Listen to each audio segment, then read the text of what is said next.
decir que no hayas escuchado, si de la guerra y la paz de hablar ya se han cansado, pero igual voy a contar lo que mis ojos miraron, para que alguien se recuerde de las almas que sangraron. Los he visto el otro día desfilar en fecha patria, los que fueron a Malvinas, los que han puesto fuerza y garra. Uno iba pata en palo, a otro le faltaba un brazo y otro iba de la mano, porque estaba loco hermano, pobres en cuerpo y en almas. Muchos no tienen laburo, solo el título de héroes. ¿A vos te parece justo? Nunca más esta canción,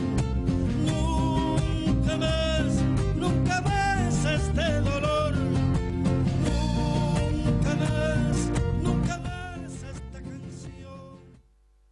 País, aquí de la ciudad General San Martín, un programa más de Malvinas, corazón de mi patria, que tiene como finalidad dar, siempre decimos, los hechos históricos más importantes de la Argentina moderna fue la recuperación de nuestras Islas Malvinas y la defensa, a través de los protagonistas de nuestros relatos. Mi nombre es Antonio Emilio Falcón y me acompaña siempre acá Adolfo. Hola, ¿qué tal? Buenas tardes, buenas noches ya prácticamente en esta época. Mi nombre es Adolfo José Luragui y les doy la bienvenida a nuestro programa número 32 de Malvinas, corazón de mi patria. 32, que llevamos 32. Casi un par de meses, ¿no? Largo. El que tosió acá y sale de fondo es Claudito. ¿Cómo anda, Claudio? Hola, buenas noches, ¿cómo andan? Hola audiencia, hola Tony, hola Adolfito querido, ¿cómo andan ustedes? Bien, muchas gracias, está saliendo ahí a través del celular, ya te vamos a dar No es que sale mi voz a través del celular, porque si yo salgo a través del celular sería Houdini. No, pero bueno, ahí el viejo William está en recuperación, ¿no? No, el viejo William está ahí. No sé, el viejo se debe haber muerto hace rato, el pobre viejo William. Bueno, te podemos decir que está de corresponsal en Ucrania, no hay problema. Sí, no hay ningún problema, soy corresponsal de guerra. No bueno, Claudito, ahora en cualquier momento salís. Muchísimas gracias, siempre la presencia, Tony, Fidel, Gustavo, siempre nuestro, siempre decimos, columnista, historiador. El otro día estábamos recordando ahí por el profe Barbera. Ajá. O sea, estábamos recordando que el aniversario de fallecimiento de él. Y siempre lo estamos extrañando, pero bueno, a través de tu conocimiento estamos ahí llevando. Siempre decimos, este programa tiene una finalidad, como dije al principio, dar a conocer los hechos históricos. Fuimos 17.000 veteranos de guerra con 17.000 historias diferentes y estamos cada día aprendiendo más a 40 años de la gesta. Como siempre decimos, nuestro tema musical Nunca Más, del autor señor Alberto Lobos, de la ciudad de Metán, provincia de Salta, y la voz de nuestro hermano Socorro Díaz, sobreviviente del Crucero General Belgrano. Así que gran abrazo, Socorro, que estás viendo el programa, así que bueno, bien. Muchísimas gracias a Alberto Martínez, el propietario del Canal 4. En la pecera siempre el operador de control Marcos, muchas gracias. El cámara Pedrito, bueno, después va a haber una novedad ahí de Ucrania, en la familia, de cómo anda. Matías, que anda por ahí, y José, muchísimas gracias ahí. Con la cámara, así que bueno, hoy tenemos un montón de cámaras, así que vamos, no sabemos dónde mirar, ¿viste? Vamos a hacer una mosca, ¿viste? Pero bueno, estamos ahí, todas las líneas rojas esas. La verdad que siempre decimos muchísimas gracias a todos y las vías de comunicación. Canal 4 Teleaire, podés vernos por www.canal4teleaire.com.ar, www.canal4.ar, nuevamente, comunicate por WhatsApp 11 32 33 0101, o el teléfono en línea 11 47 13 0101, o nuestras páginas de Facebook @Casadero de Malvinas o @Malvinas Corazón de mi Patria.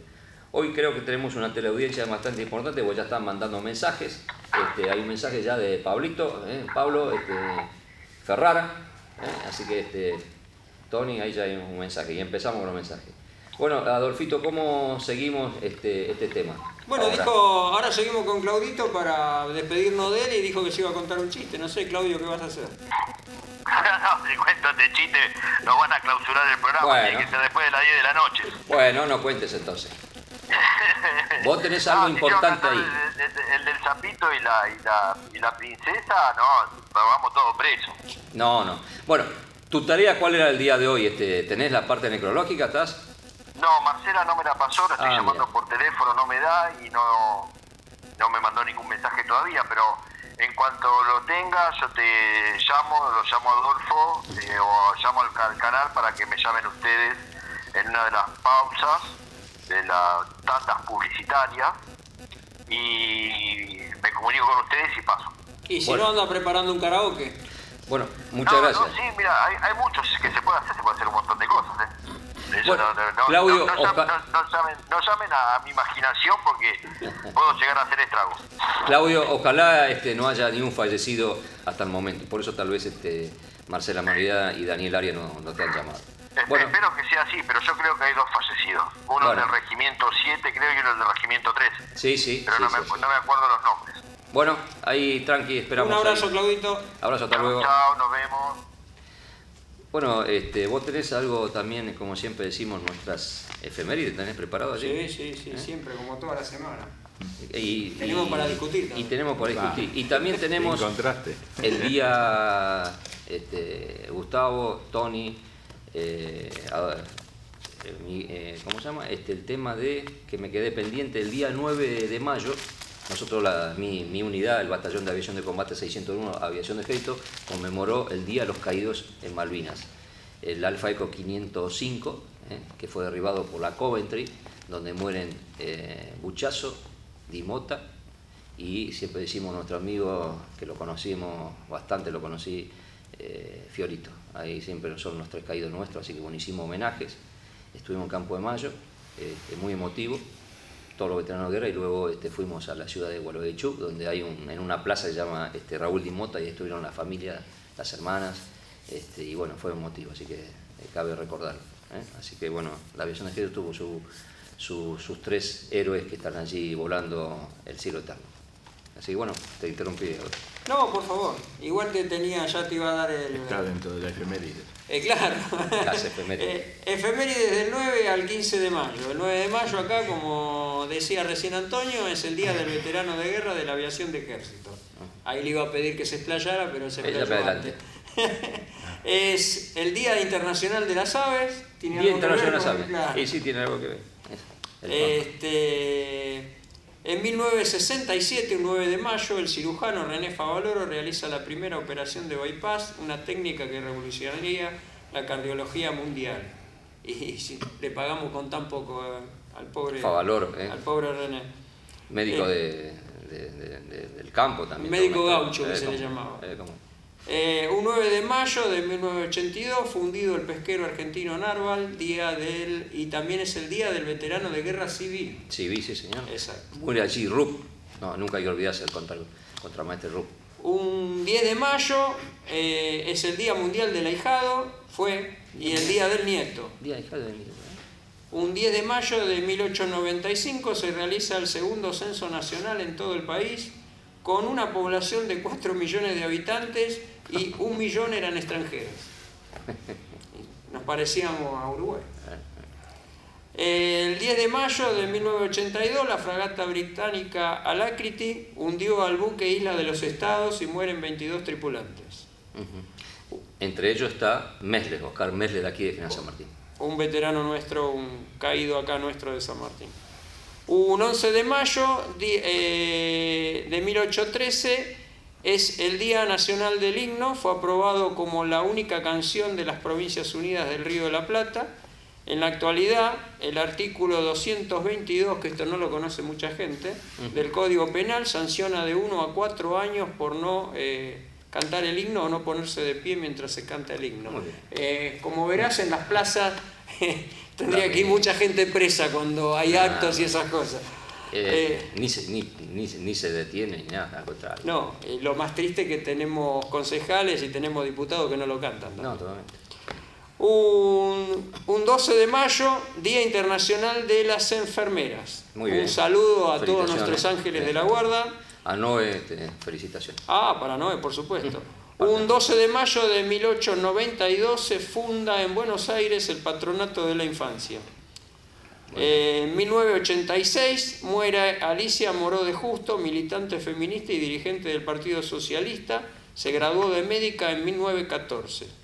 Muy bien. Un 12 de mayo de 1982 es averiado el Bahía Buen Suceso y hundido el río Carcarañá. En 1982 también el HMS Glasgow queda fuera de combate y atacada la HMS Brilliant. Un 14 de mayo, Día del Futbolista Argentino. Se recuerda en esta fecha, a ver, para los memoriosos, por el gol de Ernesto Grillo al seleccionado inglés el 14 de mayo de 1953.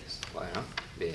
Hasta acá llegamos con... ¿Y enfermedades raras no tenés hoy? No mandamos, la verdad. Porque que tú... las tuyas, yo estábamos esperando ese, tenemos ahí mensajes, estamos esperando las efemérides raras de Adolfo. Ahí me dejó pagando ese tema. Hay Gustavito siempre. ¿Hay algo para agregar, profe? ¿Hay que agregar algo histórico? No. Hay muchas fechas, ¿no? Sí. ¿El gol de Grillo de qué fue? ¿De cabeza? Ahí no me se acuerda. Ahí estaría Barbera. Barbera. Hablaría del himno, ¿no? Sí, para él todas las modificaciones que se hicieron del himno como para agradar más a la nueva nación argentina lo detestaba, ¿no? El himno debe tocarse en un tono, está establecido, y no hay que modificarlo para nada, ¿no? Gloria a vivir se agregó después, ¿no? Hay algo que claro, Gloria a morir. El himno en sí se perdió.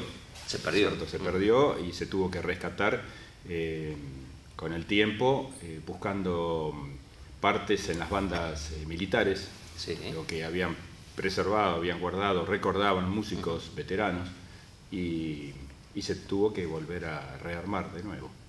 ¿Es verdad que tenía una duración de...? Era muy largo, porque tocaba todo un espacio un poco chocante, pero en sí, cuando surge el himno era una marcha patriótica, se le llamaba marcha patriótica, y en sí lo que hacía era desprestigiar a España, atacar a España dentro de sus estrofas.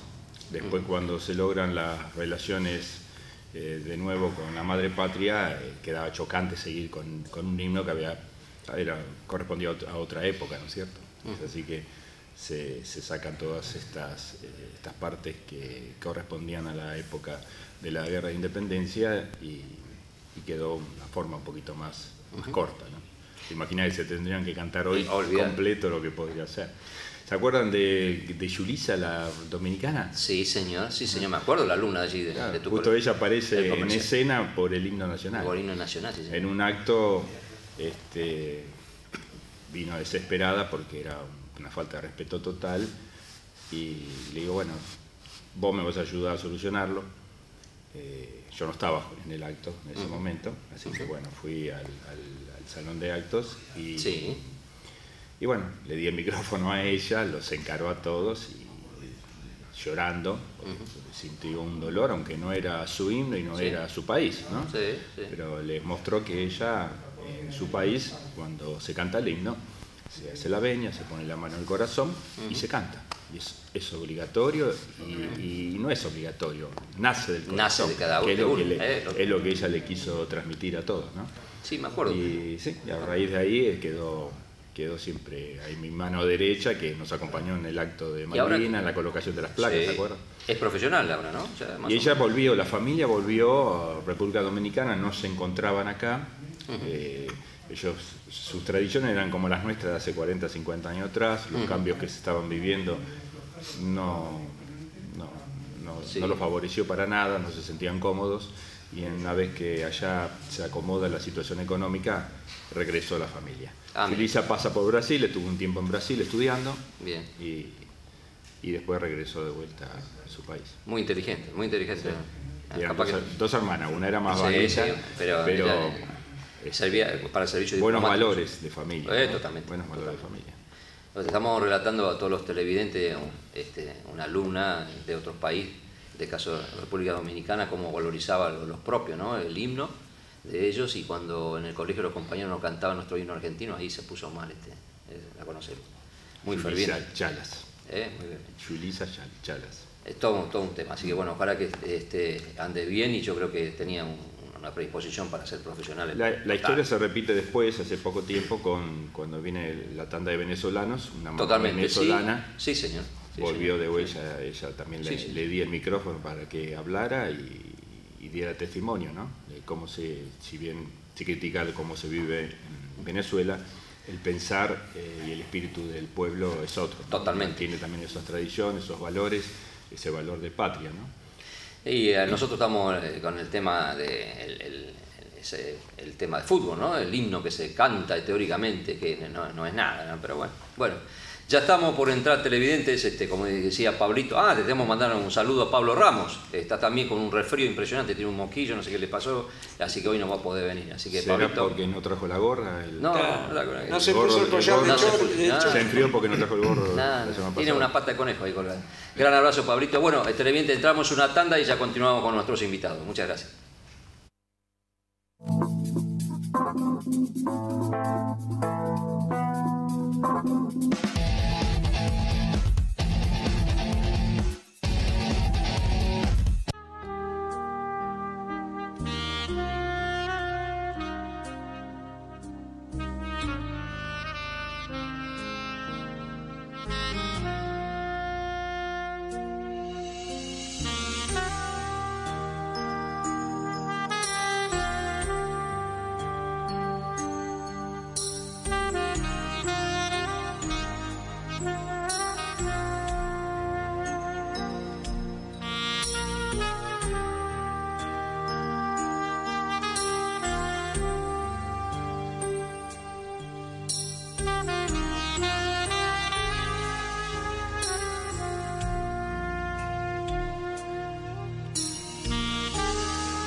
Bueno, así ahora ya vamos a dar inicio a nuestros invitados, que ya me hicieron cargo, no he mencionado, ¿viste? Pero bueno.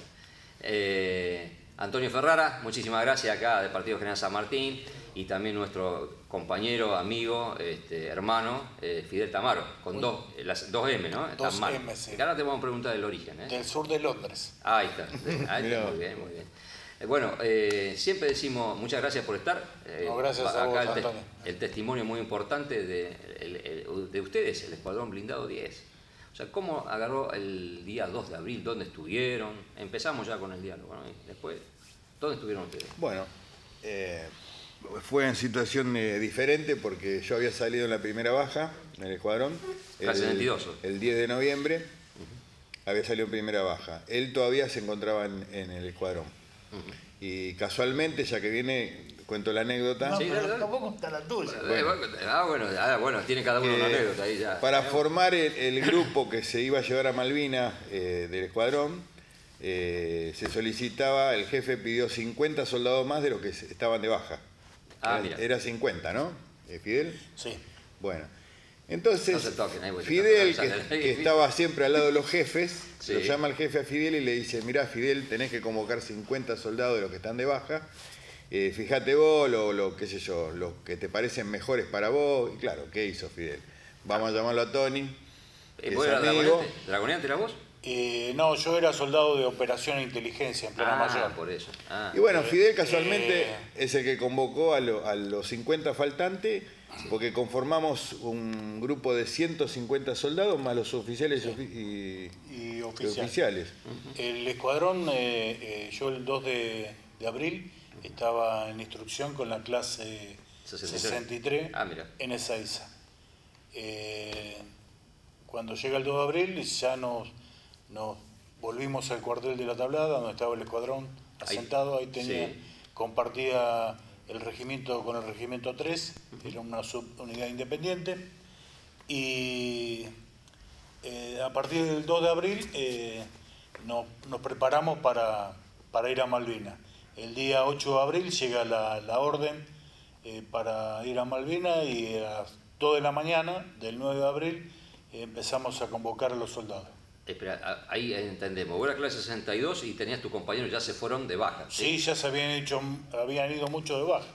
Entonces, para ir a Malvinas había que convocar a 50 soldados y a 6 dragoneantes. Y ahí fuiste que empezaste a hacer el listado vos. Entonces me pasaron el listado en la madrugada del 9 de abril. Me dieron el listado, y la orden que recibí del oficial me dijo: elegí a los mejores que ustedes consideren o que vos vean. Bien. Porque tenemos que ir a Malvinas. Entonces de la lista fui eligiendo. Y como soy persona de tener muy buena memoria, fui buscando los que mejor aptitud tenían como para afrontar un movimiento a Malvinas. Mira. Y ahí estaba Tony, tu compañero. Entre ellos estaba Tony. ¿Y cómo mandaron carta ustedes al domicilio? Hacíamos el telegrama. Ese telegrama, había un grupo de soldados a la afuera de la Plana Mayor, que yo nunca los vi, preparábamos los telegramas y se iban por ubicación zonal. Aquellos que iban a La Matanza, al partido de San Martín, Merlo, Morón. Y bueno, así fueron saliendo los telegramas y se fueron recuperando. Voy a destacar algo a las 21 horas del día 9, el escuadrón ya estuvo listo para ir a Malvinas. Mira. En menos de 24 horas. Menos de 24 horas asistieron todos. No hubo necesidad de convocar a ningún soldado clase 63 que recién estaba en instrucción. Así que fuimos a Malvinas, todos soldados clase 62, suboficiales y 5 oficiales, digamos, un oficial en jefe, un oficial segundo y tres oficiales superiores. Viene bien, siempre decimos nosotros, casi todo lo que Gustavo, bueno, sabés, Adolfo, que todos los que estamos entrevistando, que hablamos, a nadie nos obligaron a ir, todos fueron prácticamente voluntarios. O sea, había que ir y defendimos a la patria, no es que lo llevaron, el que se quería quedar se quedaba, tenemos muchos relatos, decían, no, mi compañero se quiso quedar. La mayoría fuimos porque necesitábamos, la predisposición, necesitábamos defender en ese momento la patria y bueno, estuvimos. O sea, que nadie nos obligaron a ir a Malvinas. Disculpa, creo que más que nada pasaba por la cabeza de todos nosotros que estábamos haciendo el servicio militar obligatorio. Sí, sí. Entonces no cabía en la cabeza de nosotros decir, no, yo no voy, yo no, porque ya la educación y la formación de aquellos tiempos es muy distinto a lo que es hoy en día. Entonces, a veces cuando uno se pone a hablar o va a dar una charla en una escuela o habla con gente que no hizo el servicio militar o no conoce esa época, no puede tener dimensión de lo que la educación que tuvimos nosotros con la que sí está. Bueno, y el agregado para este tema que yo te puedo decir es que yo que estaba fuera del escuadrón... Ahí está, ¿cómo recibiste vos eso? Yo también me sentí en la obligación de estar porque no podía dejar a mis compañeros en esa misión. Necesitaba estar con ellos porque había estado todo el año, habíamos hecho un grupo de buenos soldados, de amigos, de hermanos, y bueno, y me vi con la necesidad de presentarme rápidamente y alistarme para ir con ellos. Ahí siempre la pregunta que tenemos siempre los televidentes, la familia, o sea, tuya, cuando recibiste vos, en el caso tuyo, que dijiste vamos al sur, vamos a cruzar a Malvinas, ¿la posibilidad estaba o no? ¿Cómo fueron el trato? ¿Tienen hermanos ustedes? Y lo que pasa que en el caso nuestro, yo hablo por mí, después hablaré. Sí. Familias europeas, italianas, con guerras a cuesta, y bueno, cuando te dicen tu hijo va a una posible guerra, bueno, creo que lo sufrían más que cualquier criollo de acá que no había tenido una acción bélica. porque ya sabía la consecuencia. Bien. Es más, yo nunca me voy a olvidar que cuando yo me fui, mi papá me dijo, yo tenía un tío, hermano de mi abuelo, que se llamaba igual que vos, Antonio, y murió en la guerra. Mira. Y bueno, gracias por decírmelo, viste, en ese momento. Y es como que le llegó a él y el miedo que sentía y la preocupación es porque ya lo habían vivido ellos. Sí. Eso es lo que me pasó a mí por ser hijo de familia europea, ¿no? Totalmente. Como te dije, yo soy del sur de Londres.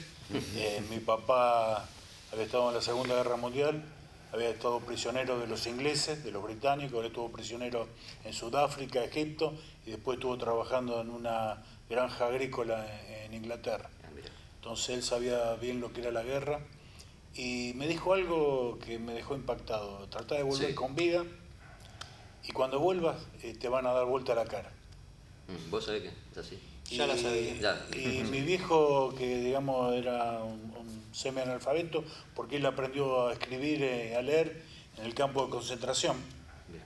Como él tenía compañeros que eran del norte de Italia, estaban los estudiosos, y mi viejo era del sur, que era cuidaba la tierra, digamos, cuidaba animales.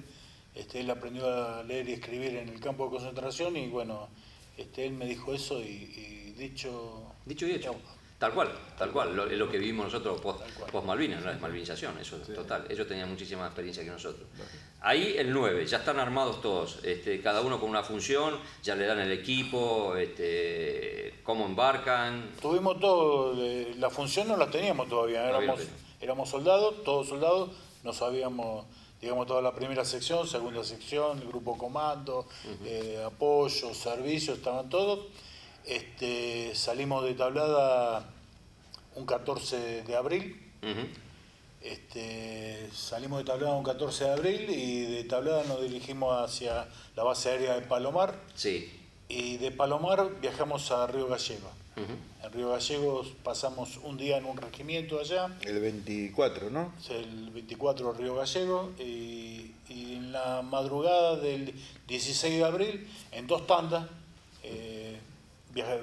volamos a Malvinas. En la primera tanda viajaron 150 soldados, en la segunda 90 soldados. Y bueno, en mi caso particular, creo que él también, llegamos a las 4 de la mañana a Puerto Argentino y dormimos al lado de la pista. La primera impresión fue eso, el frío, el ruido de aviones, la niebla, la llovizna y el despertar en la isla un 16 de abril de 1982. Ahí estábamos todavía en tiempo de paz, como se decía, hasta el primero, ¿no? Ahí la sensación de ustedes de llegar a Malvinas, sensación, siempre preguntamos eso, ¿qué sensación tuvieron? O sea, decir, wow, estamos acá. Lo que pasa es que también la sensación se compone en el impacto que nos causó llegar a un lugar que si bien es nuestro, es desconocido en ese momento. Y bueno, te abren la puerta del avión, ves un clima que no conoces, una incertidumbre que no se veía en una ciudad. Bajás, la llovizna, los bultos, como decir, ¿dónde estamos, a dónde vamos y qué vinimos a hacer? ¿No? Son muchas las preguntas que te pasan por la cabeza. Totalmente. Pero bueno, como te dijo también antes Fidel, nosotros fuimos, o como dijiste vos, Antonio mismo, que nosotros fuimos con alegría, no con alegría, pero con ganas de ir a hacer algo por la bandera.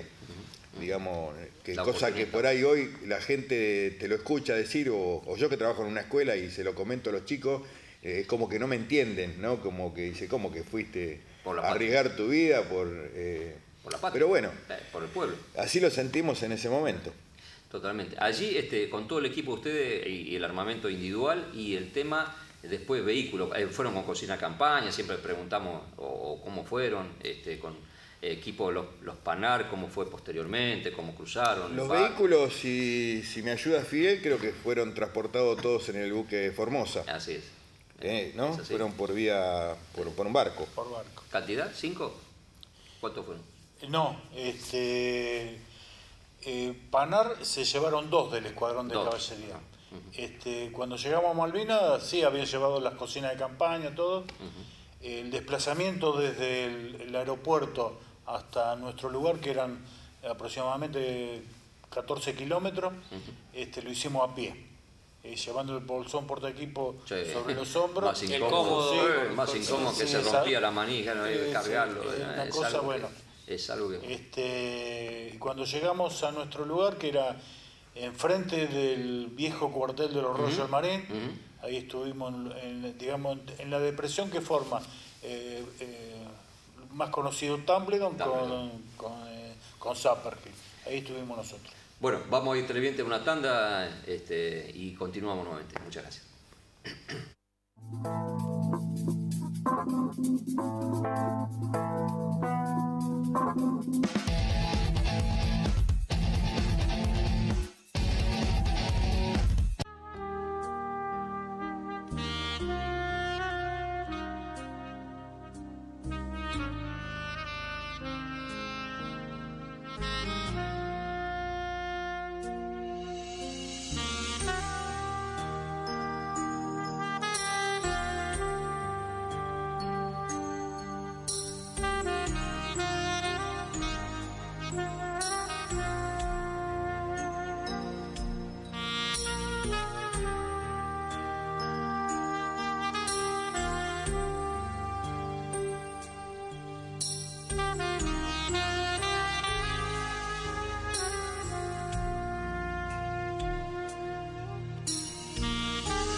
Caminaron esos 14 kilómetros hasta el lugar. El asentamiento, ¿cuál es? Formaron todos ustedes allí. Vivac, carpa, ¿cómo se marcaron? Ahí llegamos a un lugar que estaba abandonado, que era, teóricamente iba a ser una estación meteorológica. Un grupo de oficiales, suboficiales y algunos soldados dormíamos dentro de esa casa y el resto dormía en carpas alrededor de que nosotros lo llamamos la escuelita porque parecía una escuelita. Claro, no sabíamos qué era. Recién después de muchos años, cuando nosotros volvimos, yo volví con Fidel en el 2008, Malvinas, lo primero que volvimos. Y ahí nos enteramos de que era una estación meteorológica. Por la impresión parecía para nosotros que era una escuelita. Sí, ya me acuerdo. Lo mismo que no sé si viste que había un tanque de metal grande que decíamos, esto es un tanque, una chimenea, no sabíamos qué era. Y después, explicarle vos, Fidel, que la tenés claro. Yo cuando fuimos en el 2008 y en el 2016 vuelvo a ir a Malvinas, tuve la suerte de volver, y resultó ser que esa torre era una grúa para transportar piedra, venía de una cantera. De una cantera. Donde estuvo asentado el BIN 5 arriba, las posiciones de ellos estaban hechas con unas vías que habían sacado de unos carritos que venían de unas canteras que traían piedra. Y entre Wellrise, la cadena Wellrise y Tumbledown, hay unas grandes estructuras de cemento, porque en una época hubo un cable carril que traía también piedras de una cantera. Y los camiones entraban en este lugar donde estábamos nosotros, que ahí colocamos las municiones, cargaban las piedras y se iban para el puerto. Yo me acuerdo de esa estructura de cemento. Era de cemento. Bueno, inclusive tenía unas callecitas así de forma, ponerle de estrella, y nosotros no entendíamos qué era. Claro, eran los camiones que entraban de culata y cargaban las piedras. Sí, tenían esa estructura de cemento, no acordamos. Allí se instalaron ustedes, armaron su cocina de campaña, ahí empezaron ya, eso sería para fines de abril casi. Cada vez fue nuestro lugar de reserva, digamos, hasta que, bueno, después ya tuvimos que subir a los montes. De ahí, estaba recordando vos fuera del aire, en algún momento iban a hacer con nuestro helicóptero una reserva. Claro, nosotros, el escuadrón, cuando llegamos a Malvinas ya es como que las posiciones alrededor de Puerto Argentino estaban ocupadas por todos los regimientos. Y nosotros fuimos a parar cerca del cuartel de los Royal Marines y éramos la reserva del ejército argentino. Es decir, donde la primera línea nos necesitara, nosotros íbamos a estar. Bien. Y cuando llegamos a Malvinas, aparentemente íbamos a ser tropa helitransportada. Sí. Después, cuando el tiempo uno vio Pelotón, una película muy famosa, íbamos a hacer así, íbamos a llegar con los helicópteros, bajar en el lugar de combate, pero desgraciadamente esa situación no sucedió porque los helicópteros dejaron de estar en combate. A partir del 1 de mayo fueron derribados. Sí, los helicópteros los trasladamos de Modibrook la mañana prácticamente del primero, como para en varios lugares, porque la idea era muy peligroso ya con el ataque ahí. Entonces cambiamos 17 lugares, siempre digo, de posiciones, ¿no? Y empezaron ya las situaciones de peligro. Yo me acuerdo de ese tema, como vos mencionaste hoy, era Chinook, Puma, y había muchos soldados que teóricamente iban a ser la reserva, hasta que después se conformó con la compañía B del regimiento 12 y parte del 4 también, en Montequén. Ahí estaba la reserva esa, y ustedes quedaron allí. Claro, como te dije fuera del aire, íbamos justo un día a probar un Chinook, íbamos a subir una cantidad de soldados, íbamos a hacer toda la operación, subir, ir hasta un lugar, bajar, hacer el desplazamiento, pero quedó trunca esa misión. Bien. Ahí pernotaron hasta, bueno, ustedes vieron entonces el ataque el 1 de mayo, lo estuvieron viendo, de las alturas siempre decimos, lo que se vio, las explosiones, ¿viste? Y después al otro día, bueno, enteramos de las pérdidas ya humanas y los ataques, ¿no? Eso lo vieron. No, lo vimos y lo escuchamos por la voz de Fidel, porque él fue el encargado de pegar el grito. A ver, sí, estaba de guardia. Sí. A las 4 de la mañana tomó la guardia, estaba de 4 a 8 de la mañana de guardia, y 4:40 siento ruido de aviones, así que estaban volando, y me llamó la atención, miro el cielo y sentí la explosión en el aeropuerto y las balas trazantes que salían de la ametralladora antiaérea nuestra hacia el cielo, y entré al lugar donde estaban durmiendo y grité alerta roja, nos están atacando, empezó la guerra.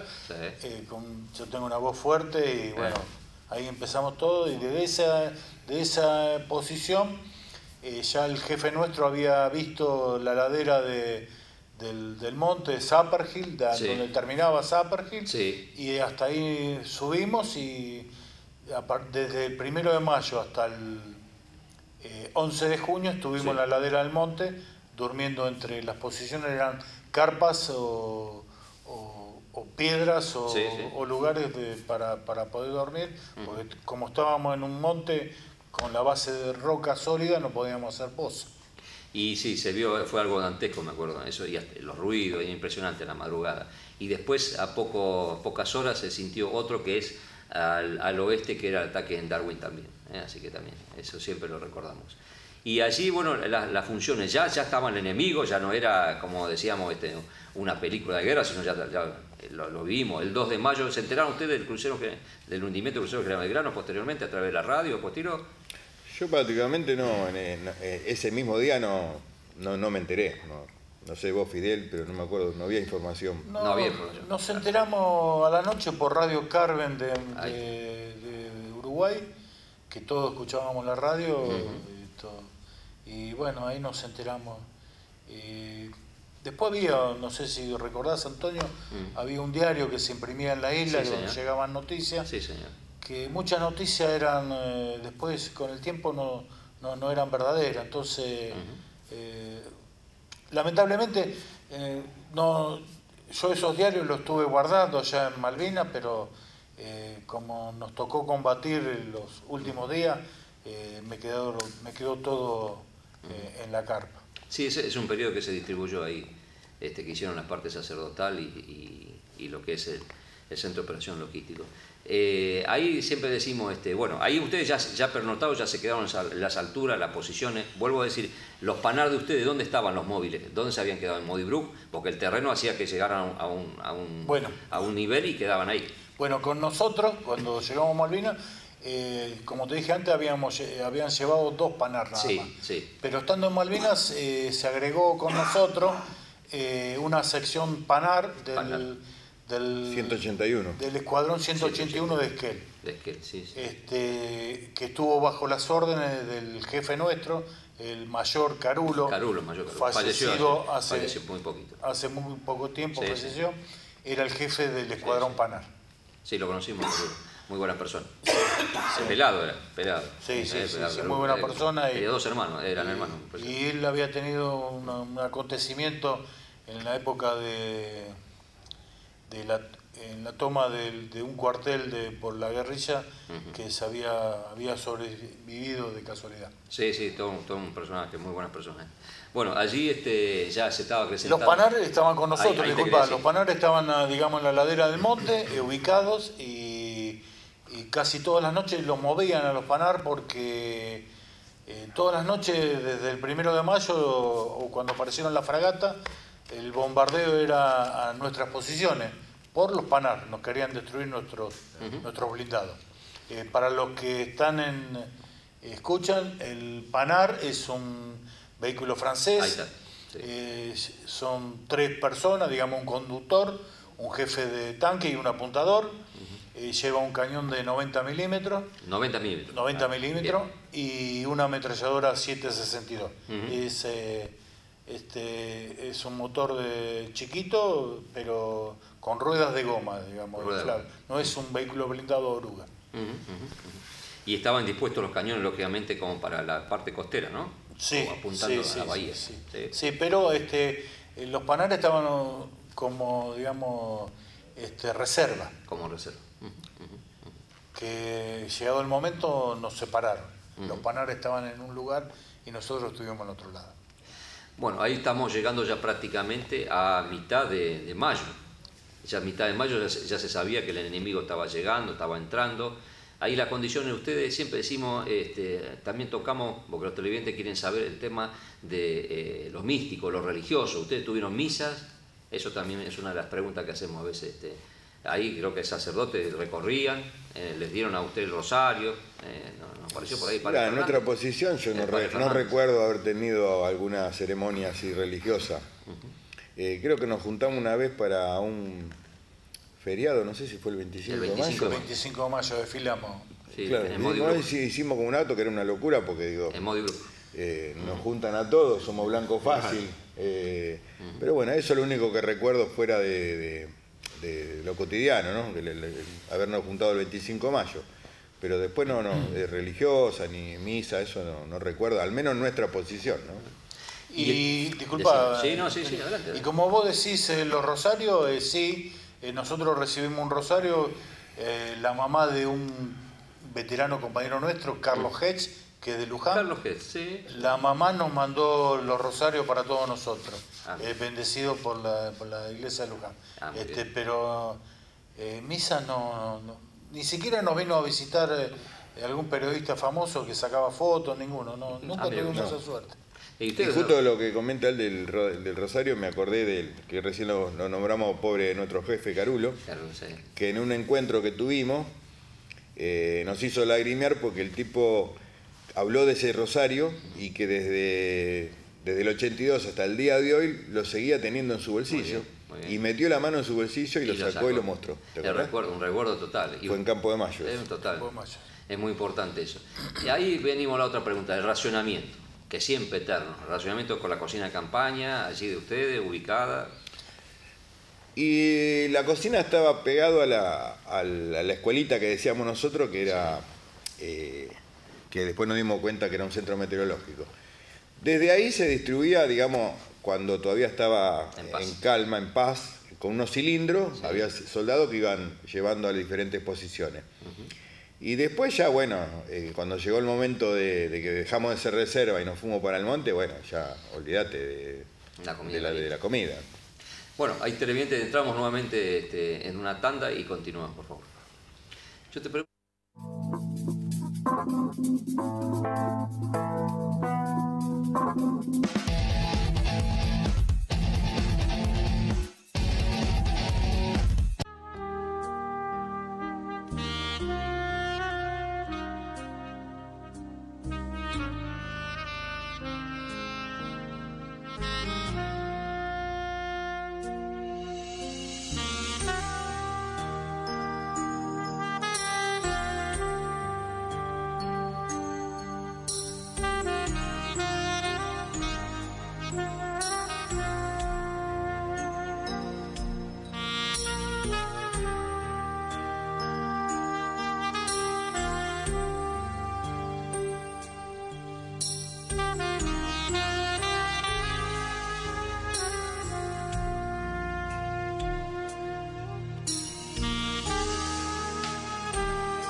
Bien, después cuando fueron ustedes ascendiendo a las alturas ahí, hay una anécdota que comentaste de Sí, sí, como decía acá Antonio Ferrara, nosotros comimos, dentro de todo comíamos, sí. Porque teníamos 2 suboficiales y 4 soldados que eran los encargados de la cocina. A partir del 1 de mayo, ya cuando los bombardeos se acentuaron, el jefe del escuadrón ordenó que bajaran a cocinar por día únicamente un suboficial y 2 soldados para garantizar si les pasaba algo, digamos, si había un bombardeo, sí. Algo, no fallecieran todos juntos. Sí. Entonces, los muchachos con los pocos que tenían ellos, así fueron cocinando. También que las raciones se iban disminuyendo, pero algo comíamos. Sí, sí, sí. Porque ahí había un depósito de Smodibru que se distribuía en todos lados, ¿no? Había un depósito muy grande. El tema allí, ¿ustedes ya hacían guardia, siempre en la misma posición o fueron cambiando así? Había el tema de los Mercedes, me han comentado. Mientras estábamos en el pueblo, antes de subir a las alturas del London, sí. Como te dijo Fidel, había guardias que se hacían en Puerto Argentino, en el pueblo, había patrullas que iban a adelantarse. A mí me tocó, me acuerdo, una noche en la puerta del correo hacer guardia. La puerta del correo, sí. Y bueno, y había, me acuerdo, unas patrullas que eran, que cuando volvía una patrulla salía la otra, había un relevo. Sí. Pero bueno, eso fue el tiempito que estuvimos ahí antes de subir a las alturas. Subir a las alturas. Y ahí al subir las alturas, ahí ya tomaron ustedes la posición, armaron las carpas o dentro de la montaña armaron algunos búnkeres. No, porque supuestamente nosotros fuimos a ayudar al Regimiento 7 y al Regimiento 3. Pero ya te adelantaste mucho. Bueno, ¿no? pero está hablando cuando fuimos a las alturas ya. No, ¿a la altura de dónde? ¿Del London o de Modi Brook? No, de Modi Brook, de ahí de Modi Brook fueron... No. Como habíamos dicho antes, Antonio, primero nosotros íbamos a ser helitransportados, después no tuvimos los helicópteros. Bien. Después de los helicópteros tuvimos los jeeps, mandaron un montón de jeeps, de vehículos, entonces, como te dijo Tony, íbamos a hacer al pueblo guardia. Las guardias, sí, entonces todas las noches iba una sección, que eran más o menos unos 15 jeeps, al pueblo a hacer guardia. Entonces esa era la misión desde que tuvimos los jeeps hasta el 11 de junio. 11 de junio. Y ahí viene el tema que decía, las alturas ya. Las alturas del London, como dice Tony. El 11 de junio ya no teníamos combustible para los jeeps. Bien. Entonces los jeeps, ir a Monte London con los jeeps era imposible porque los vehículos tampoco iban a poder volver. A los jeeps se los cargó con JP1, combustible que había quedado de los helicópteros, y volvieron al pueblo. Entonces la noche del 11 de junio en camiones, mandaron unos camiones y nos dirigimos hacia el London, que son desde Modi Brook al London aproximadamente entre 6 y 8 kilómetros.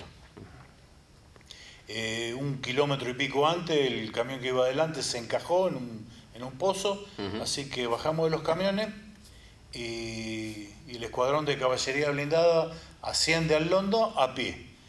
Es decir, que pasamos a ser tropa blindada, helitransportada, motorizada, a ser infantería. Que nunca habíamos... Nosotros en la instrucción siempre tuvimos un blindado. Claro, caballería blindada, sí. Y bueno, llegamos a la noche a las 0 horas del 12 de junio al Monte London.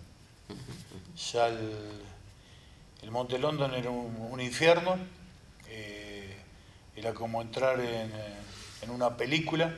Sí, llegamos muy de golpe y tuvimos que quedarnos en una posición que era una roca a 600 metros de la cresta. De la cresta, ajá. No pudimos avanzar más, era de noche, el fuego naval, la artillería británica y la artillería propia. Lo que pasaba. Quedaban. Caían sobre nosotros. Caían sobre nosotros porque no llegaba la información de que levanten el alza o que regulen el tiro, porque en un momento nos veía la naval, la británica y la nuestra. Y la de ustedes. Ahí está el tema del 21, nos salteamos a lo mejor la parte histórica, ¿no? El 21 de mayo ustedes ya sabían que los británicos desembarcaron. Sí, siempre supimos que todos sabíamos todo. Sabíamos todo porque, como te dije, el escuadrón es una unidad muy chiquita. Es decir, que el oficial superior, que era el mayor Carulo, durmió con nosotros, no fue a dormirse a otro lado, se quedó con nosotros. Importantísimo. Porque todos sabemos que hay oficiales que se han ido a dormir al pueblo, pero él no, él había dicho, yo doy fe, que él había ido con el escuadrón y con el escuadrón se iba a quedar a dormir. ¿Recuerdan los suboficiales? ¿Era el único oficial? No, había varios oficiales. Cinco oficiales. ¿Y los suboficiales, recuerdan más o menos ustedes? Estaban siempre con ustedes, siempre firmes. Sí, porque como dijo Fidel, éramos una unidad chica, entonces nos conocíamos todos, los veíamos todos, y lo que quiero destacar también es que él ahora te va a contar la anécdota de nuestro primer caído, que es Rom, que no solo que fuimos a hacer primera línea en ese momento, sino que Rom quiso ir a buscarlos a los ingleses, dice, no los esperemos más. Vamos. Y así fue que tuvo la desgracia de que le cayó una bomba. Pero vos si recordás, Fidel, el diálogo que él tuvo con los oficiales. Importantísimo que tal. Es emocionante. Ron era un militar de carrera, sargento primero Ron, fallecido en combate, nuestro primer fallecido. Una excelente persona. Él, cuando llegó al lugar, él quiso ir a ver qué pasaba adelante con los británicos, dónde estaban los británicos. Y se adelantó. En aquel entonces, el teniente Bertolini le da la orden que no vaya, pero él le dijo que no, que iba a ir a ver qué pasaba ahí adelante porque él tenía que ir. Como éramos de exploración, Claro. Nosotros en un escuadrón de exploración teníamos que explorar el terreno. Sí, sí, sí. Y tuvo la mala suerte que llegó a un lugar, encontró a 2 soldados y les preguntó a ellos qué pasaba y que lo guiaran. Sí. Y avanzaron unos metros y cayó la bomba y él fallece con el impacto de la bomba. Y esa misma bomba, y era un soldado que es muy conocido en el ambiente nuestro de los veteranos, que no voy a dar el nombre, no viene al caso, pero hirió a este soldado que estaba, digamos, ya había caído en el monte. Sí, sí. Sí, sí. Yo, mira, lo que voy a contar, una historia. Yo cuando llego al monte, como yo estaba con el jefe digamos, porque el escuadrón se partió en 2. Bien. La sección servicio y Panar se fueron hacia el pueblo. Bien. Y la sección a pies, 110 soldados. Cuando digo soldados, era oficiales, suboficiales y soldados. Sí, sí. Fuimos hacia el monte London. Bien. Como yo estaba con el jefe, que era el capitán Soloaga, hoy general. Soloaga, sí, sí. Cuando llegamos al monte encontramos a un soldado gordito, yo me acuerdo siempre, no sé el nombre, pero un soldado gordito, un poco más bajo que yo, que nos relató historias de lo que estaba pasando, que los ingleses venían, que cortaban cabeza, que... ¿Regimiento 7 o no se sabe quién era? Nunca pude saber quién era, me gustaría volverlo a encontrar. Una anécdota, mira. Y que el capitán ordenó que ese soldado se replegara hacia el pueblo, porque estaba haciendo, digamos, la moral nuestra, que era muy alta todavía, era muy alta la que traíamos, estaba siendo... vulnerada. Digamos, claro, vulnerada por los relatos de este soldado, que llegamos a un lugar que nos iban a cortar la cabeza a todos. Claro, eso anda a saber dónde, mirá qué anécdota, ¿no? El soldado, de dónde sacó ese tema, ¿no? Pero bueno, nosotros en la última semana que estuvimos ahí con los helicópteros ya recluidos entre el hipódromo y la casa del gobernador, la canchita de fútbol, vinieron varios que le decíamos nosotros los mutantes, que venían sin armamento, no querían hablar, estaban todos sucios, le dijimos mutantes, ¿no? Y no querían saber de qué unidad, ni te hablaban ni nada, es todo un tema, aparecieron mucha cantidad, bueno, que con la historia esa que decía que no hay que dormir a guardia, venían mal aparte con estrés postraumático posteriormente, ¿no? Pero no sabíamos de qué unidad era. Bueno, ahí nosotros estuvimos soportando el fuego, tuvimos nuestro primer muerto y varios heridos, que era la noche de la madrugada del 12 hasta que amaneció. Sí. Cuando amanece el 12 de junio, un día soleado, hermoso, veíamos gente que venía caminando del Monte Dos Hermanas. Sí. Nos llamaba la atención venir gente caminando, entonces a fuerza de disparo los hicimos subir hacia el lado donde estábamos nosotros. Mira. Y eran soldados que se estaban replegando al Regimiento de Infantería 4, que venían con un capitán, y la mayoría de los soldados venían sin armamento, como vos decís.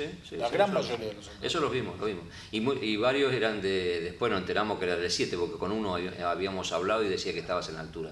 La verdad que no sé por qué, pero bueno, son historias, anécdotas, siempre decimos, y ustedes se quedaron allí combatiendo y allí la pregunta está, el suboficial Ron, ¿quedó allí? ¿Los pudieron ustedes sacar de la posición donde falleció o quedó allí? En su momento se lo fue a buscar y se lo ubicó arriba de una ambulancia, un camión ambulancia que estaba abandonado, atascado ahí. Y después, bueno, nosotros cuando se hizo todo el repliegue y terminamos en el pueblo, no sé quién se habrá ocupado del cuerpo de él, ¿no? Los puestos de socorro, ustedes tenían puestos de socorro, ¿sí? Porque ahí había varios puestos de socorro. ¿No tenían ustedes puestos de socorro, no? No. ¿Los de otras unidades? No, nada. Hay unas carpitas que estaban así. Nunca tuvimos nada de eso. Nosotros tuvimos 2 soldados enfermeros. ¿Enfermeros? Tenían dos. Sí, teníamos que los nombraron antes de salir del cuartel.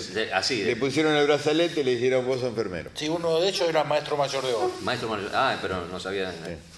Pero bueno, la idea, todo el combate, ustedes recibieron todo el combate allí en las alturas. Resistimos lo que pudimos el 12 de junio hasta el 12 a la mañana. El parte que se pasa es que había un fallecido, varios heridos y 2 desaparecidos teníamos. Sí. Los 2 desaparecidos, un suboficial, a un soldado le hizo la cabeza, digamos, y lo hizo desertar. Le pegó un tiro en el glúteo y se lo llevó al hospital. Y cuando fueron al hospital, el soldado declaró que lo que había pasado y ese suboficial después terminó preso en Magdalena y que le estuvo pidiendo, a nosotros nos contó, acá Tony a mí nos contó, el ex gobernador, digamos, que ese suboficial de Magdalena le pedía por él para que le den la libertad. Ah, mira cosa. Entramos, qué anécdotas, siempre son perlas que quedan en Malvinas. Entramos en una tanda, televidente, muchísimas gracias y volvemos.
Bueno, ahí seguimos el relato. Usted ya tenía su héroe muerto, Rom, y heridos, y 2 perdidos. Bueno, y ahí ustedes, bueno, el combate ya está el enemigo, ¿cuánto? A un par de kilómetros, ya 8 kilómetros, menos de 8 kilómetros ya estaban.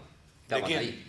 ¿El enemigo? El enemigo ya estaba ahí. El enemigo lo teníamos 200 metros. Inclusive nos tuvimos... de monte a monte estábamos. En el Monte London, 600 metros, de la cresta nosotros, 600 metros. Esa distancia recibimos, la madrugada del 12 recibimos fuego de morteros de ellos, misiles que nos tiraron, que era una ciambreta que venía regulando y caía y explotaba. Los barcos que nos estaban tirando de atrás, la artillería nuestra que nos tiraba desde Puerto Argentino y la artillería británica que nos tiraba adelante. O sea, ustedes estuvieron directamente y en los flancos, bueno, estaba el 12, estaba el 7, estaba... No, los flancos no teníamos a nadie. No tenía nadie. En el Monte London, cuando llegamos al Monte London, no teníamos nadie. El Cerro Dos Hermanas ya había caído, la compañía B del Regimiento 7 ya se había... replegado y los que habían fallecido. Es que la última noche fue combate cuerpo a cuerpo. Fue uno de los pocos lugares que... Yo estoy hablando del 12. Tableno también. Del 12. El 12, sí. Bueno, la noche del 12 fue una noche muy tranquila. El 13 de junio, un bombardero Vulcan bombardea la pista, el aeropuerto. Nosotros desde el Monte London vimos, digamos, se veían las explosiones en el aeropuerto, se veía muy bien. Desde ahí arriba se observaba todo. Y ahí ya estuvieron tirando, arreglando tiro en la bahía, los explosivos que habían, las explosiones que habían, hay fotos inclusive ya tirando, ¿no? Y bueno, también atacaron con una pieza de artillería una de las casas de los Kelper, que cayó ahí. Y bueno, como te dije, el 13 el jefe nuestro, que era el capitán, recibe la orden de ir hasta el puesto comando que estaba en Muddy Brook, ahí en el cuartel de los Royals, y le dan la orden de que nos repleguemos. Es decir, que el 13 nos replegamos de Monte London a Will Rice. En Will Rice se evacúan a los soldados que estaban heridos hacia el pueblo, y dan la orden de subir al Will Rice, al monte. Ah, mira, nuevamente. A combatir con el Regimiento 7. Ah, mira. A las 23 horas del 13 de junio se sube el Will Rice para combatir con los británicos. Sí. Y al mismo tiempo las posiciones nuestras que habíamos abandonado en el Monte London la estaban bombardeando intensamente porque nos estaban buscando a nosotros. Nosotros ya tuvimos la suerte de que nos replegamos en 2 tandas. Una tanda fue caminando por la cresta de la cadena montañosa de London Will Rice, y la otra vino por el centro, por el valle. Ahí, como te dije, en Muddy Brook nos juntamos todos, se evacuaron al herido al pueblo, y a las 23 horas se recibe la orden de subir al monte Will Rice, donde estuvimos combatiendo, ahí sí, prácticamente cuerpo a cuerpo, contra los ingleses hasta las 5 de la mañana del 14 de junio. Siempre decimos a todos los televidentes, hay veces que las historias no son contadas, no son relatadas, y nosotros aquí de primera mano siempre estamos aprendiendo un montón de cosas. Siempre se menciona en las alturas varios regimientos, pero no tan específicos como el blindado 10. Siempre nosotros, bueno, ya lo conocemos hace tiempo, ¿no? Y siempre decimos, blindado 10 estuvo en el combate directo, y bueno, lo están diciendo aquí los protagonistas directos, así que... Por eso en el informe Rattenball estamos como unidad destacada. Si bien... Sí, muchos desconocen la existencia del Escuadrón 10, es una subunidad, pero fue una unidad destacada por el lugar que tuvimos que ocupar, ¿no? Y la cantidad de los efectivos, que eran pocos ustedes, ese es el tema. Y de todas maneras, a pesar de todo, tuvimos 6 bajas, que la lamentamos todos los días, pero creo que no fue mucha. Por lo que nosotros vivimos en esas alturas, lo que fue el infierno ese, tener 6 muertos, es como que la sacamos barata. En sí, nuestra unidad es la unidad con más heridos en combate. Sí, sí. Porque el 33% de los efectivos fueron heridos. Nuestros héroes, siempre decimos, y los héroes de ustedes del blindado 10, ¿recuerdan así como fueron, aparte de Ron, cómo fue en el momento del... Sí, hay un sargento, el sargento Cabrera, que él estaba con un grupo de soldados que tenían una ametralladora MAG, y cuando ya los ingleses hacían el movimiento de pinza para encerrar, él le dio la orden a sus soldados para que se replegaran, y él los cubrió con la MAG, pero desgraciadamente sabiendo que no iba a poder que no iba a poder resistir solo. Y después el héroe acá de San Martín, Chávez, cae muerto por una bomba que hiere a otros soldados que quedaron vivos y contaron la historia, y después ¿Eso fue ya en el repliegue? No, todo en el combate, todo en el combate. Y otros 3 soldados que fallecieron, que son Gabrieli, Torres y García Cañete, todos muertos por bombas y disparos, digamos. Pero la noche del 13 a la madrugada del 14 de junio, en el espacio que tuvimos nosotros, en ese poco tiempo, se tiraron más cantidad de bombas que en cualquier guerra. 7.200 proyectiles de artillería cayeron sobre nosotros. Y cosa que yo no sabía, que los británicos habían llevado blindados a la isla, hasta los blindados de esa noche nos estaban disparando. Los Scorpion. Fuera de que vos sabés, Antonio, que abajo del monte éramos totalmente inferiores en cantidad. Ellos tenían 700, 800 tipos, y nosotros arriba éramos 200 en un momento. Sí, una avanzada total. O menos, 150. No, por eso la éramos 110. O 110. Claro, por la cantidad de ustedes. Y así todos los resistimos. Fueron 3 días y 3 noches, ¿no? 3 días con... Sí, lo dicen los mismos británicos en los libros, la resistencia, Gustavo. Bueno, que está siguiendo toda la historia, los británicos lo dicen, creían que eran, además que eran profesionales, ¿viste? Bueno, mirá, Antonio, yo termino en el hospital ayudando a unos heridos, de ahí ya me quedo en el hospital, me sacan sangre, ayudo a cargar los heridos en el helicóptero, lo subimos al Almirante Irizar, yo vuelvo en el Almirante Irizar. Mientras estábamos dentro del hospital, entraron los británicos cuando ya estaba todo terminado. Inclusive, bueno, yo inglés mucho no sabía, pero tenía compañeros que más o menos la interpretaban. Y vos sabés que los ingleses venían preguntando dónde estaban los profesionales que estaban allá arriba. Y le hacíamos señas que éramos los que estábamos ahí. Y no podían creer ellos. Dicen, no puedo creer que sean ustedes. Nos veían tan chiquitos, tan jóvenes, tan qué sé yo. A vos eres uno de los que sacaron sangre, extracción, que necesitaban sangre en la guardia y todo eso. Claro, yo entro al hospital con un herido, directamente cuando me ven caminar, me dicen, quédate ahí, vienen con la gomita. Es más, te cuento la anécdota, el que me saca sangre le digo, mirá, estoy sin comer, viste, no doy más. No, pero se están muriendo tus compañeros, bueno, listo, sacame sangre. Dice, ahora te vamos a traer algo para comer. Y me dejaron sentado ahí en el piso y qué sé yo, habrá pasado 20 minutos, media hora, viene un oficial ahí, enfermero, me dice, vení conmigo. Digo, bueno, me va a dar un sándwich de mortadela, dije yo, ¿viste? No, me quería sacar sangre. O sacar sangre otra vez. Digo, no, ya me sacaron. Y recién comimos arriba del Almirante Irizar. Pues esa anécdota lo contó, no me acuerdo quién era, que estaba en el hospital. Y dice, empezamos acá, todos los soldados que venían, que se lo veía bien, a ver, pinchamos, sacamos. Lo que pasa es que sangre sobre la marcha. Nosotros lo contamos como chiste, pero la necesidad era terrible. La cantidad de heridos que había ahí, desangrándose y con problemas graves, era tremendo. Lo que quiero agregar, viste, cuando nos replegábamos, cuando dieron la orden de replegarnos del monte, porque ya era insostenible, el movimiento de pinza no iba a dejar encerrado todo, unos soldados robaron una camioneta Dodge para trasladar los heridos desde, digamos, primera línea al hospital, y otros soldados intentaron llevarse un camión Dodge que era de la municipalidad de Vicente López, de Tigre, no sé dónde era, y no se lo dejaron, porque hay cosas que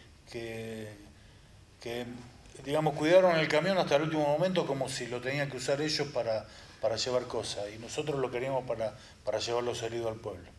Pero ¿era de dotación de quién? ¿El vehículo? ¿De quién era dotación ese vehículo? Y no, ¿de la municipalidad, sí? No, el vehículo acá en la Argentina es de la municipalidad de Tigre. O sea, como que lo llevó en préstamo. Estaba allá en Malvinas. Está bien, pero el 14 de la mañana, la necesidad de trasladar los heridos desde Wilray hacia Puerto Argentino era tan grande que se necesitaban vehículos. Claro. Un soldado a punta de pistola nuestro se lleva una 200 de infantería de la Marina y había un camión también que fueron a buscarlo y no se lo dejaron llevar. Claro, es como que vos estás a cargo de ese vehículo y te negás, decís, no, este vehículo está a cargo mío. Pero no es que te vas a ir de joda, vas a ir a buscar los heridos, ¿entendés? Pero lógico. Claro, no, pero esas son... Mirá, ni pensaban de que los ingleses ya estaban llegando. El repliegue desde ahí de Modibrook hacia Puerto Argentino fue ya no teníamos municiones, teníamos muchos heridos trasladados, inclusive yo estaba mal, muy mal estaba. Y nos reagrupamos en lo que nosotros habíamos llamado la Casa de la Moneda, que era un lugar, que era como una casa de cambio, un banco, no sé. Un banco, estaba el banco, sí, un banco que era el después. Bueno, ahí nos reagrupamos todos y ahí hicieron la revisación médica, el cabo primero hizo la revisación médica a los soldados y él decidió a quién iba al hospital y a quién no. Y bueno, yo el 14 de junio ingresé al hospital a la mañana con mal y ahí terminó mi guerra. ¿Armamento? O sea, ¿dejaron armamento ustedes o siempre tuvieron No, yo siempre tuve mi armamento porque yo entré al hospital armado y me subí al Almirante Irizar armado. Vos entraste en el hospital, te quedaste en el hospital y después... Yo, el armamento, cuando el capitán, que era el jefe, da la orden de que me vaya al hospital, me dejé las pocas municiones que tenía y mi fusil ya estaba roto. Igual lo dejé. Ahí, cuando entraste en el hospital, entraste en lo que sería la guardia, después de ahí te trasladaron. Entré a la guardia, cuando llegó la guardia... Me trasladaron después. Me tiraron en el piso en un lugar y y atendían a los que venían peor que yo, obviamente.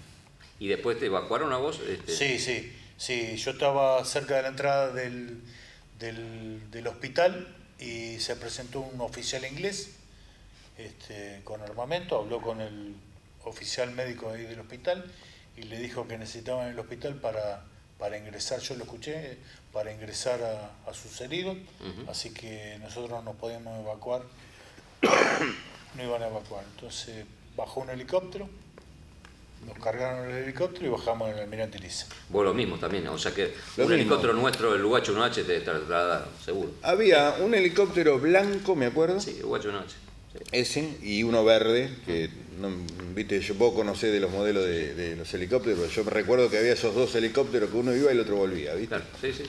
Eran los dos UH-1H de sanitario. Sí, y yo no por herido, porque en realidad lo único que tenía era un golpe en la pierna de una roca que se me había caído, pero digamos, heridas cortantes no tenía. En uno de los viajes, no sé, la verdad que la memoria, viste, me falla, no sé si hice 1, 2, 3 viajes con los helicópteros transportando heridos, y en una me quedé en el Almirante Irizar. Me quedé, digo, no, vuelvo en el Almirante Irizar, porque ya se comentaba que el resto iba a volver en el Canberra, en un buque inglés, viste. Tony, ahí vamos a entrar en una tanda televidente y continuamos, por favor. Claro, el tema de los dos helicópteros.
Ustedes ya en el Almirante Iriza lo reciben, van ahí a lo que es el quirófano, pues duermen allí, estuvieron en navegación. Sí, las habitaciones, digamos, del buque se utilizaron para las personas heridas, los que estaban de mayor gravedad, sí. Y el resto nos tiraron unos colchones en los pasillos del barco, del rompehielo.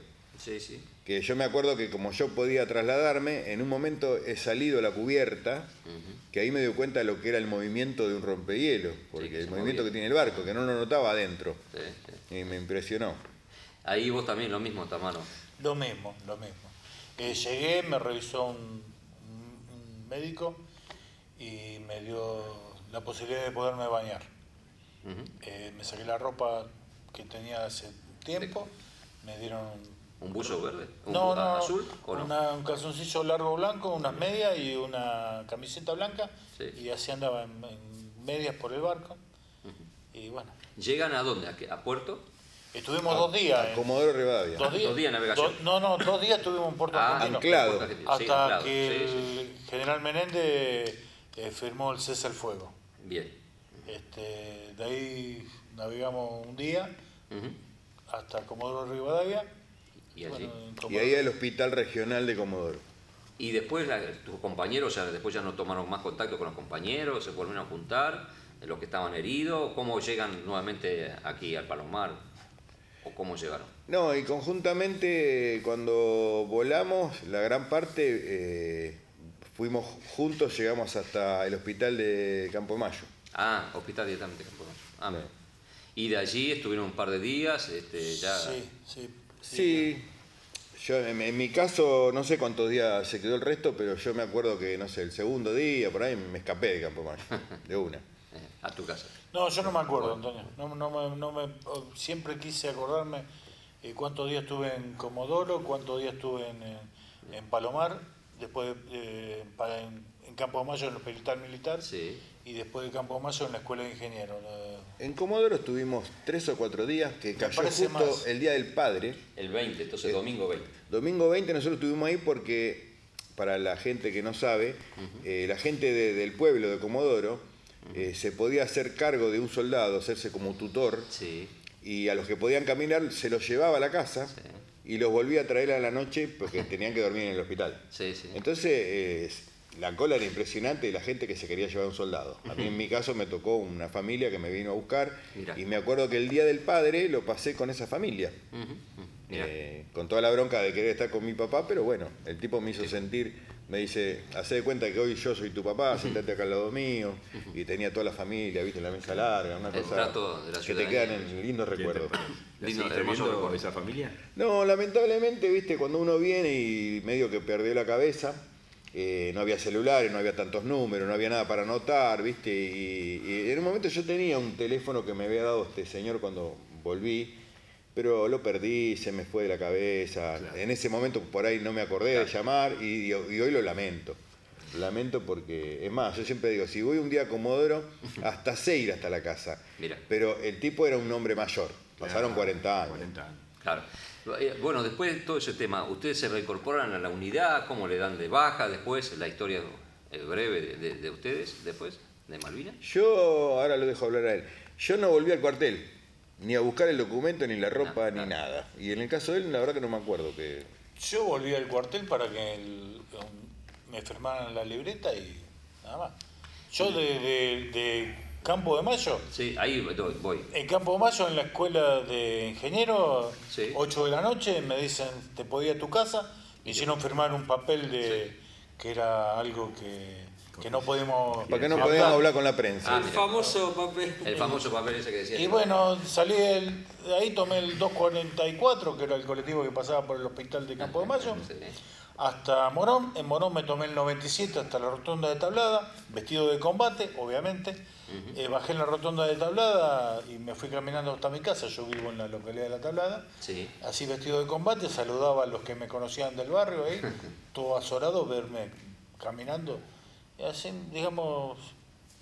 Como que volvía del cuartel. ¿Vos lo mismo? ¿Vos te fuiste...? No, a mí venía la familia a visitarte al hospital. Pero ¿qué pasa? Dejaban entrar a un integrante de la familia.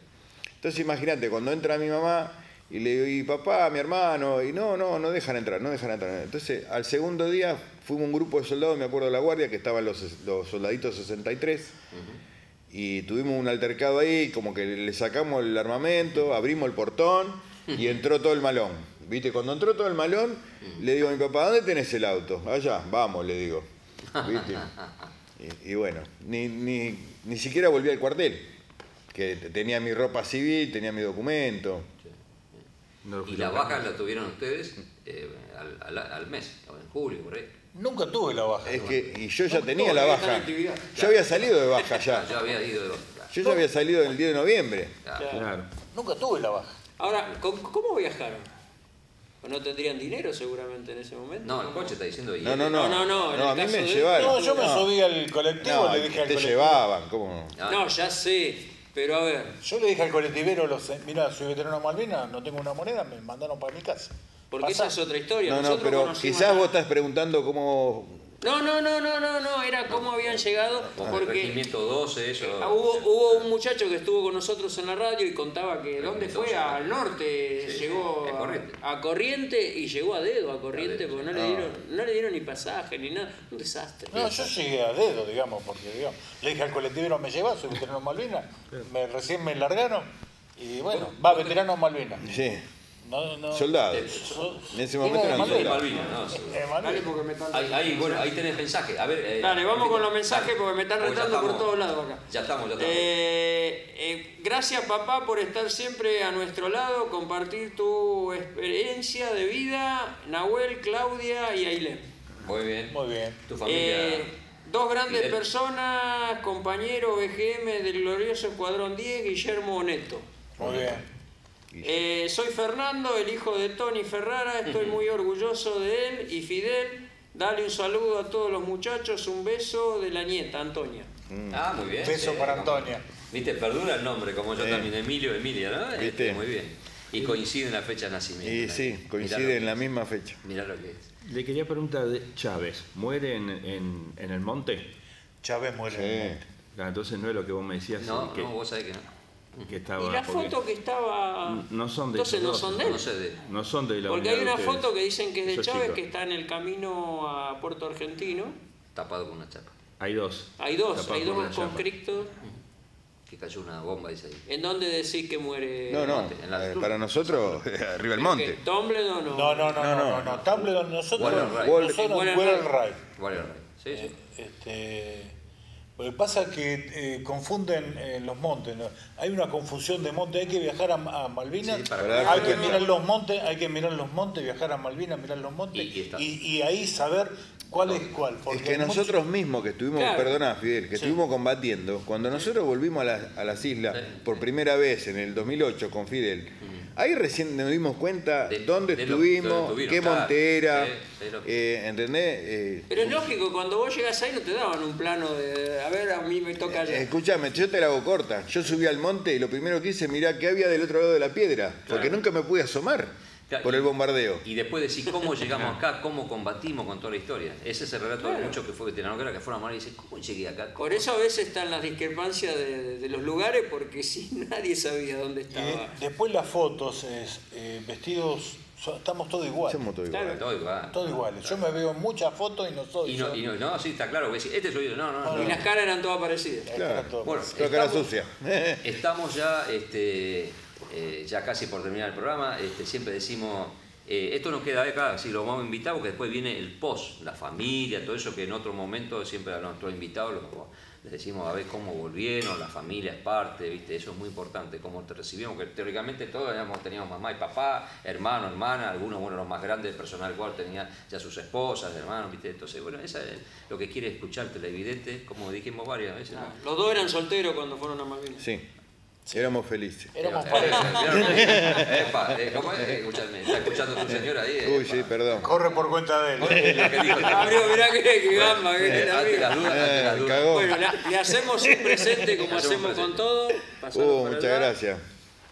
Es un recuerdo que tenemos de Marchesini y Nadeo, están trayendo de Mendoza, así que bueno, no sé si toman ustedes. Con el escudo de la institución. Yo siempre digo, esta sonrisa, esto es lo que a lo mejor el televidente, lo mismo Gustavo, vos sabés bien, nos conocés hace años, cómo nos une la hermandad, ¿no? La hermandad es esta. La hermandad es esta. Siempre, mirá, nosotros tenemos un lema en el escuadrón que hicimos la colimba por un año, pero la guerra nos hizo hermano para toda la vida. Totalmente. Y de cualquier unidad estamos siempre hermanados. Y para un veterano no hay nada mejor que otro veterano. Entre nosotros nos entendemos. Y permitime algo más, sí. Antonio, decirle a la gente que está del otro lado que los veteranos Malvinas necesitan el cariño y el afecto los 364 días restantes al 2 de abril. Porque Malvinas no es el 2 de abril para nosotros. Para nosotros Malvinas es todos los días. Nos levantamos y nos acostamos pensando en Malvinas. Soñamos. Y siempre decimos, somos los voceros del 632 que quedaron así. Tenemos los colegios que estamos dando charlas. Y sabemos también que ustedes están escribiendo el libro del escuadrón. Vos, sobre todo, que tienen una memoria muy bien. Así que estamos casi en el momento, Gustavo, algo ahí, siempre historia. Profesor, vamos a esperar el libro ese. No, pero está bueno eso que no Hay enteramos. poco material de los... Sí, ya hay un libro de los oficiales del escuadrón que han sacado a la luz, pero falta el nuestro. Sí. Desgraciadamente nosotros no tuvimos buena prensa. La gente del escuadrón Caballería Blindado 10, Coronel Don Isidoro Suárez, lleva el profesor, él siempre nos contaba su historia. Total. Y nunca tuvimos buena prensa para que se supiera nuestra historia en Malvinas. Allá quedaron 6 héroes que custodiando la turba, es una patrulla. Tenemos una patrulla todavía recorriendo nuestras islas. Bueno, televidentes, muchísimas gracias, Gustavo, Tony, hermano. Gracias a ustedes. Fidel, hermano. Porque siempre dice algo de hermano. No, pero somos hermanos, somos hermanados. Como me dijeron, Y ahí está el vino. Bueno, así que los televidentes, como siempre decimos, el lema del programa Malvinas Corazón de mi Patria, el pueblo quiere saber de qué se trata y esta vez la causa Malvinas. Muchas gracias a todos, hasta el próximo jueves. Hasta el jueves que viene. Decir que lo hayas escuchado, si de la guerra y la paz de hablar ya se han cansado, pero igual voy a contar lo que mis ojos miraron, para que alguien se recuerde